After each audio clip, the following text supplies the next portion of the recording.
Ambil keberkahan orang tua kita tuh berkah. Cium tangan ulama sampai bulak balik, Masya Allah luar biasa. Cinta banget sama ulama. Cium tangan orang tua nggak ada sama sekali. Percuma, nggak bakal berkah. Keberkahan ulama ada, kiai ada, tapi orang tua jauh lebih berkah daripada ulama-ulama tersebut. Ini hati-hati loh. Kadang saya suka gedek, orang pada berebut cium tangan orang tua, bodoh amat. Makanya saya sekarang akhir-akhir ini males kasih tangan ke jamaah, nggak mau.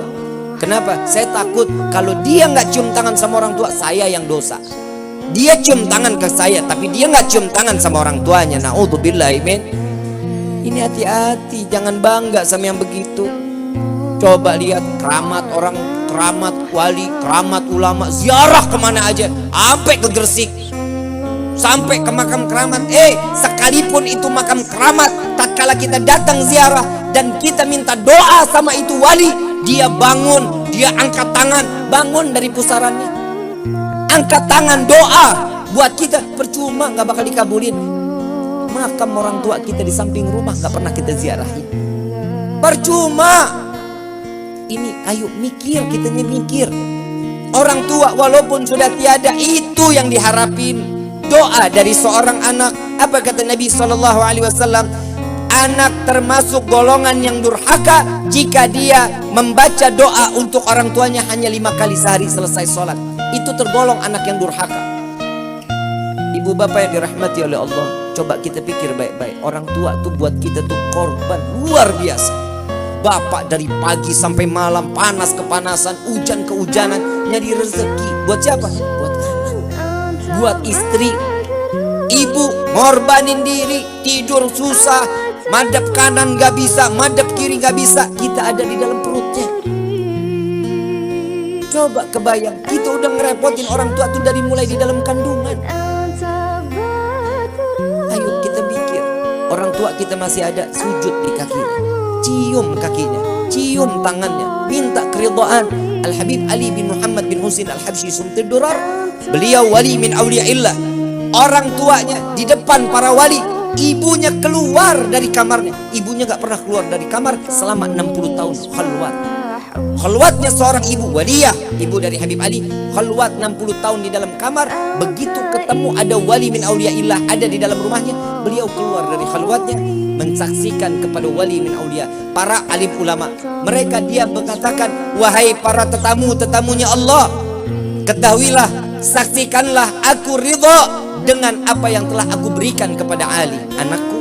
Lihat, kalau orang sudah mendapatkan keridhaan orang tua, jadi wali, berkah hidupnya, tenang, jabatannya semua akan diberikan oleh Allah, dunia maupun akhirat. Ini bedanya kita sama wali-wali kita terdahulu.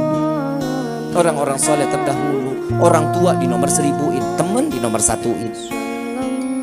Bapak dijauhin, ibu dijauhin. Bapaknya orang, ibunya orang, malah dideketin. Betul gak lu? Anak muda nih yang biasa begini nih, sama ibu susah setengah mati. Begitu calon mertua, nah tolong beli kacang. Oh siap ibu. Ibu sendiri minta tolong beliin gula, repot. Ntar aja ibu deh, suruh yang lain. Coba tuh. Ingat, mertua sama orang tua jauh lebih besar karomahnya seorang mertua.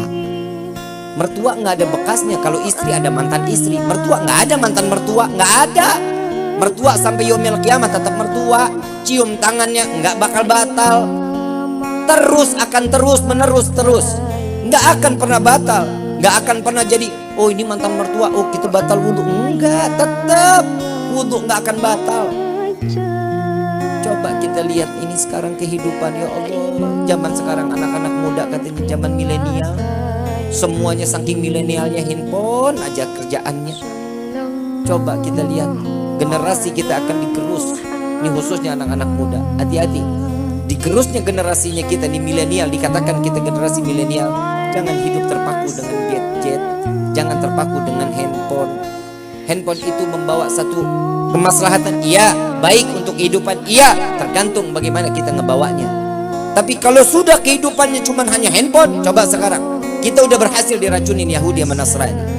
Bangun tidur, yang dicari apa? Mau tidur apa? Lagi makan, lagi mandi, semua handphone. Al-Qur'annya kapan? Lebih sering baca Quran apa sering baca WhatsApp? Itu bedanya sekarang generasi. Siapin dong waktu cuma 1 lembar. Siapin dong waktu cuma 1 ain. Gak bisa juga 1 ayat lah.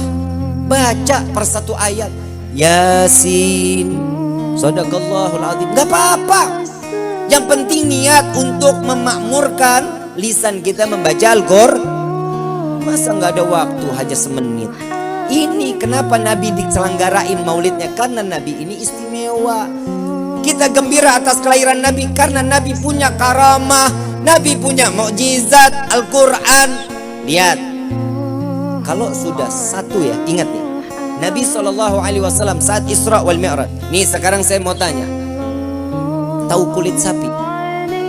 Kulit sapi bisa dibikin sandal, betul? Bisa dibikin dompet, betul? Tempatnya hina nggak? Hina nggak tempatnya? Hina lah, didudukin. Bener, dompet didudukin, betul? Adanya sejajar sama pantat, betul? Sandal adanya di bawah. Itu kita pakai nyerot najis, kan begitu? Hina nggak? Hina. Coba lihat kalau kulit sapi ditempel dengan cover Al-Quran, sampul Al-Quran, mulia nggak? Dicium, ditaruh di atas kepala, ditaruhnya di dada, nggak bisa taruh di bawah. Coba kita lihat. Lihat Nabi saat Isra wal Mi'raj, saat Nabi ketemu Allah dengan jubahnya, dengan sorbannya, dengan gamisnya, dengan sandalnya, dengan imamahnya, berjumpa dengan Allah, satu nggak ada yang kebakar. Malaikat Jibril mau datang ketemu ikut bareng Allah, nggak bisa. Kenapa? Pasti akan hancur, nggak kuat dengan cahayanya Allah. Dan coba kita lihat Nabi, jubahnya nggak kebakar. Kenapa? Karena tertempel dengan kulit mulia Nabi Muhammad Sallallahu Alaihi Wasallam. Gimana kita sebagai umat yang ada nama kita tertempel di dalam hati Nabi Muhammad Sallallahu Alaihi Wasallam? Ayuhal hadirun, ayo Nabi ini kita nih, ya Allah ya Karim, syafaat diumbar sama Nabi. Barang siapa yang berziarah kepadaku saat aku hidup maupun aku mati, siapa yang berziarah kepadaku akan jaminan mendapat syafaatku di yaumil qiyamah. Nah ini di masalahnya kan, kita kalau ke Madinah duit, mudah-mudahan dibanyakin rezekinya insyaallah, bisa ziarah, bisa haji, bisa umrah, bisa ke makam Nabi Muhammad SAW. Amin ya Rabbal. Itu jaminan yang akan mendapatkan syafaatku di yaumil qiyamah. Tapi Nabi tahu umatnya Nabi ini gak banyak orang yang punya duit, gak gampang buat jalan sampai ke Mekah, ke Madinah. Apa kata Nabi? Barang siapa yang membaca doa setelah adzan. Apa kata Nabi? Barang siapa yang membaca doa setelah adzan ini wajib mendapatkan syafaatku di yaumil qiyamah. Amin ya Rabbal. Diobral syafaatnya. Coba kita, masa sekali sehari itu 5 kali adzan, tiap hari enggak tuh kita baca doanya? Lupa kita. Kenapa? Ditutup kuping kita sama syaitan. Keasikan ngedengerin musik. Musik bukan berarti saya tidak membolehkan. Silahkan, suka-suka kalau musik mah. Tapi saatnya adzan, matiin dong. Di pause aja, jangan stop, matiin. Dengerin adzan, takzim kepada adzan. Ini adalah panggilan Allah. Lihat para sahabat Nabi Muhammad SAW, tatkala mendengar adzan, dia lagi berpacul sekalipun lagi macul. Begitu dengar adzan, saat dia sedang mengayun paculnya, Allahu Akbar, Allahu Akbar, ini pacul dilemparnya ke bawah, ke belakang bukan ke depan. Kenapa?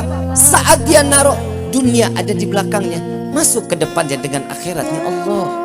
Ini yang sudah pasti. Hidup kita betul, kita butuh kerjaan, iya, kita butuh uang, iya, tapi jangan sekali-kali uang ada di dalam hati kita, dunia yang ada di dalam hati kita, yang Allahnya malah jauh. Semakin Allah jauh sama kita, kita makin diroyalkan masalah dunia. Tuh hati-hati tuh. Dunia nih, beb, saya emang gak perlu sholat, ibadah, ngaji, taklim, gak usah. Rezeki saya emang alhamdulillah loba. Jangan pakai alhamdulillah. Kenapa? Disitulah letak tanda-tanda Allah cabut keimanan kita. disibukkan urusan dunia, dan dunia sampai kita lupa kepada Allah. Dan saat kita mati, iman dicabut, mati dalam keadaan dihinakan oleh Allah. Na'udzubillah.